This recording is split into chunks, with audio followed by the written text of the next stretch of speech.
Ethereum sales are more like a security than XRP. Let's get into it.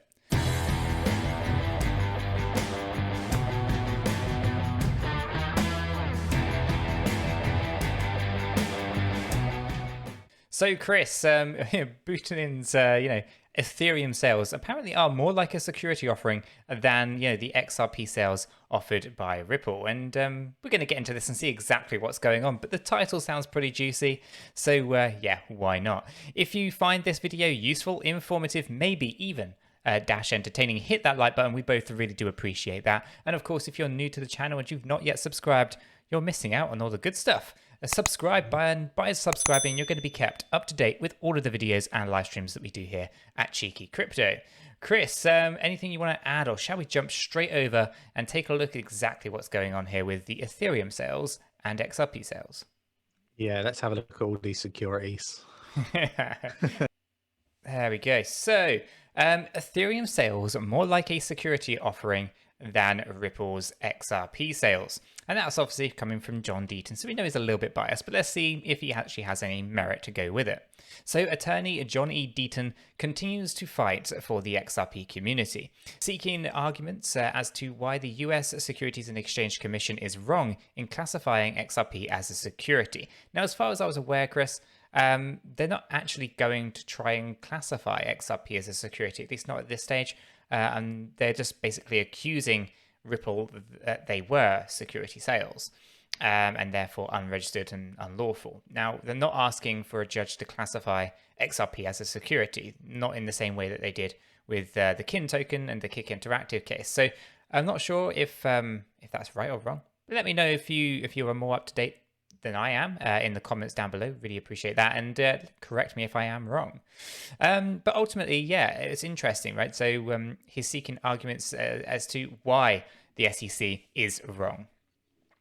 So in a Twitter thread yesterday, Deaton laid out why the Ethereum Foundation's sales of Ethereum or Ether met the facts for a security much more than any sales of XRP by Ripple that he is aware of. And this is interesting, isn't it, Chris? Yeah, it really is. I mean, this thing's been bubbling on for a while now. Yeah, I mean, well, you say that. I mean, the whole security issue has been going on for a while. The lawsuit, probably not so much. It's only in the early stages.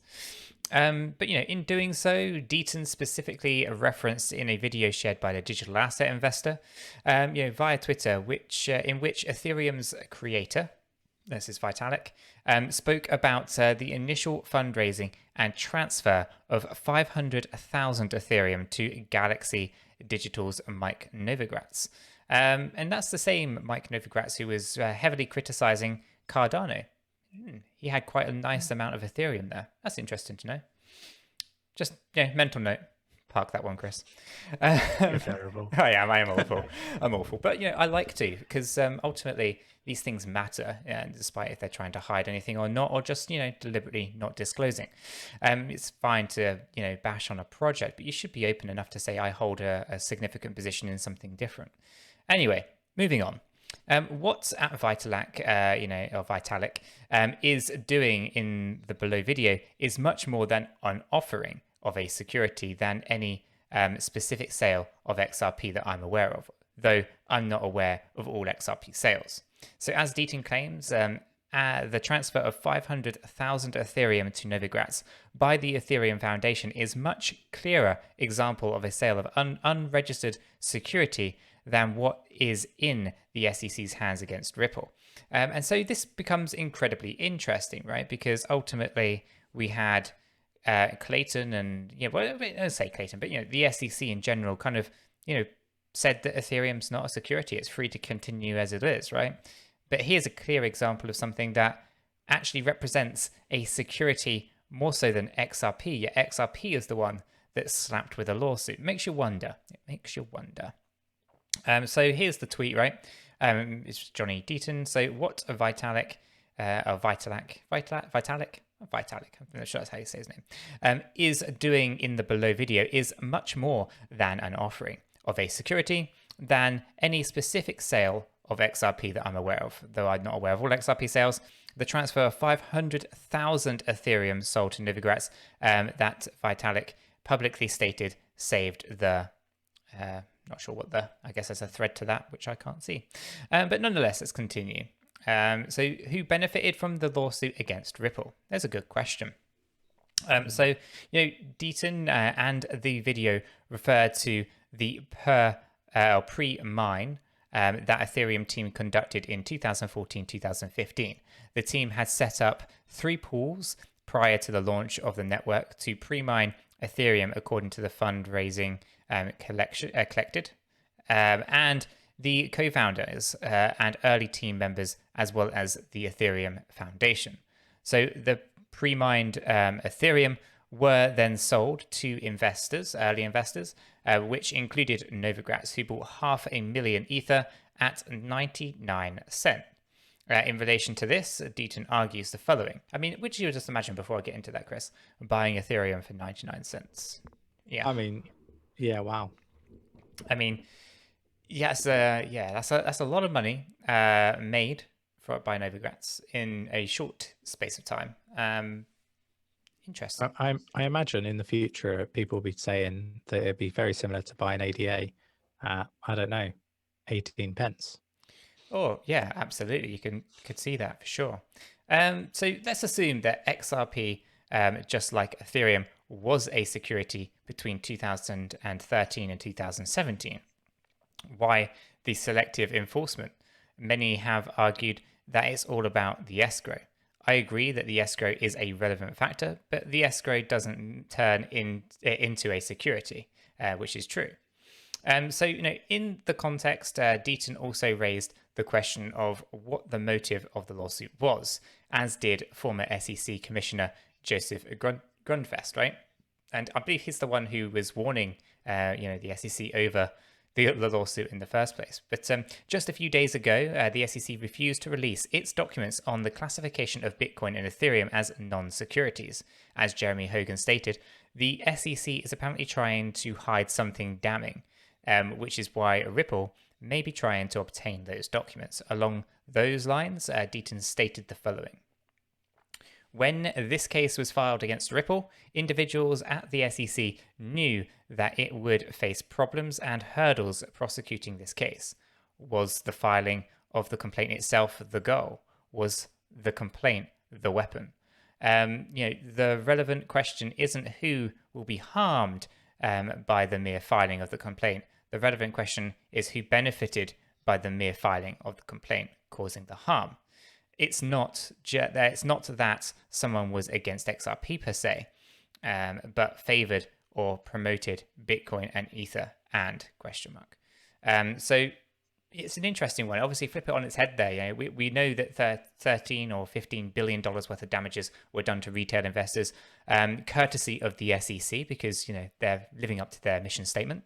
But I can't help myself, Chris.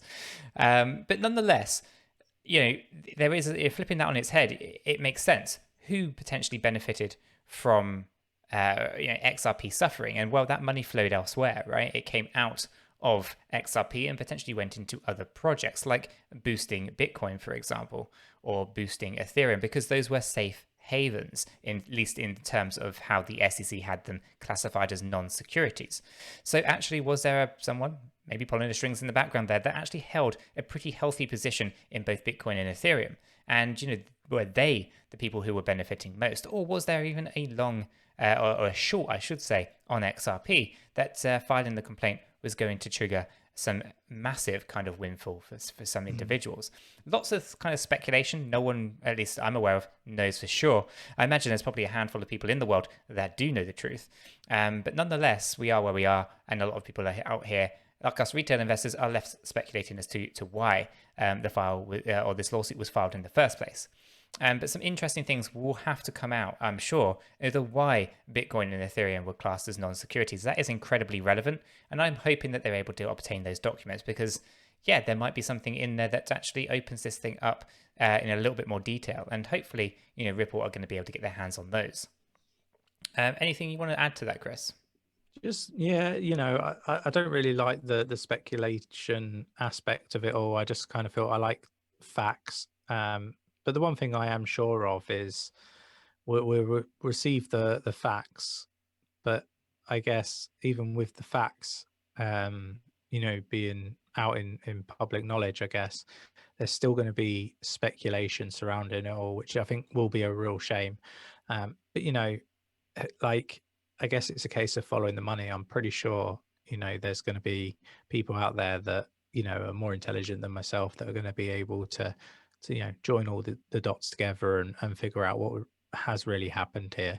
Because it is an unusual time to be, lodging the complaint and doing the lawsuit, and even on the face of it, selecting to choose this type of enforcement that is so damaging to the very people you're there to protect. So it does feel a little bit sinister, in my opinion. And I guess we'll get an idea, but I don't think the whole truth will ever be out, if that makes sense.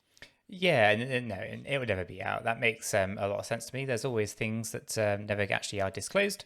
But nonetheless, I think we'll definitely get somewhere during the course of 2021 where things start to make a lot more sense than they have done in the past. But some positive news, Chris. Meanwhile, 𝗕𝗘𝗪 has at least taken the first step for intervention on behalf of over 10,000 XRP holders in the lawsuit between Ripple and the SEC. On Monday, the judge granted 𝗕𝗘𝗪's permission to appear in her court for all purposes as counsel for the proposed investors. However, a decision on the motion to intervene is still pending. So that's going to be interesting to see how that withstands, because ultimately that's going to carry quite a bit of weight. At least I believe that's going to carry a bit of weight. You have thousands upon thousands of XRP investors, or token holders, I should say, that are basically saying, no, we support Ripple in this. The SEC are wrong. That actually should carry quite a bit of weight. So it's going to be interesting to see how that unfolds as well, Chris. Yeah, for sure. So guys, hopefully you found this video useful and informative, maybe even a little entertaining at times. If you did, hit the like button. We both really do appreciate that. And of course, if you're new to the channel and you're not yet subscribed, do go ahead and subscribe, because by subscribing, you will be kept up to date with all of the videos and live streams that we do here at Cheeky Crypto. It's free, you'll be kept informed, so why not? And with that said, we hope everyone has a fantastic day, and we'll catch you all in the next one. Yeah, take care.